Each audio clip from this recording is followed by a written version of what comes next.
So what are the 7 deadly sins of Cardfight Vanguard? First is Wrath. So I want this one to be represented by Varga or Overlord. This is standard, by the way. So the reason why Varga is because Varga Raksha specifically, but it's because one, it retires, which is I guess you could say a form of Wrath. Wrath is like extreme anger, right? So it's like Varga, what I see, especially in Raksha, is that it's the retire power and especially the ability to keep on restanding. For Overlord, let's be honest, when Overlord's one's the first that popped in because I maintained him in premium, but it's because of the retire and the restanding, that's all. Next is Sloth, which I'd like to say Flush.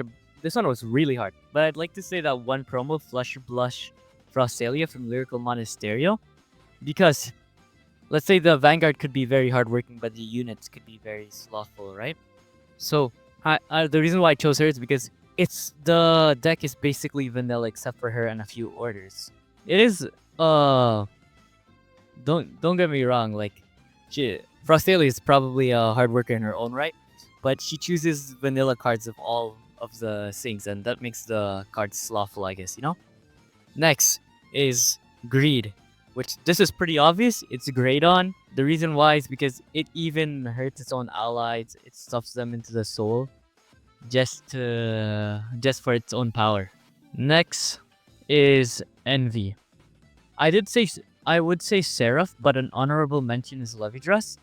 The reason why Seraph is because it presents your unit's cards, right? And that's basically stealing your opponent's cards, right? And like not being able to make them play. But Levy Dress also because it reduces the power with the markers, and it gives it self power. Next is Pride, which I'd say Blankmire. I'd say it takes pride in killing your opponent, I'll be honest, by completely, for the whole turn, making your opponent's Vanguard not be able to play. And then, for Lust, I would say this one was pretty hard. It's either any Lyrical Monasterio deck, quintessential quintuplets, if we're talking about the actual, like, Lust, but if we're talking about Lust for power, I would say Aqua Libra, because the deck, you know, you get 5k everywhere, like 5k power-ups everywhere. Yeah.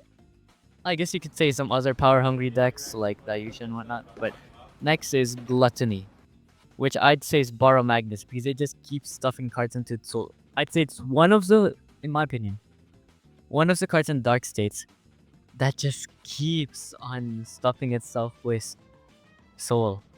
So, alright, if you want any other card game I could do, recommend, and this is my own opinion, so yeah, make sure to tell me if there's anything else you might want to change, and subscribe. I'm doing a Pokemon giveaway. I don't know if you're interested.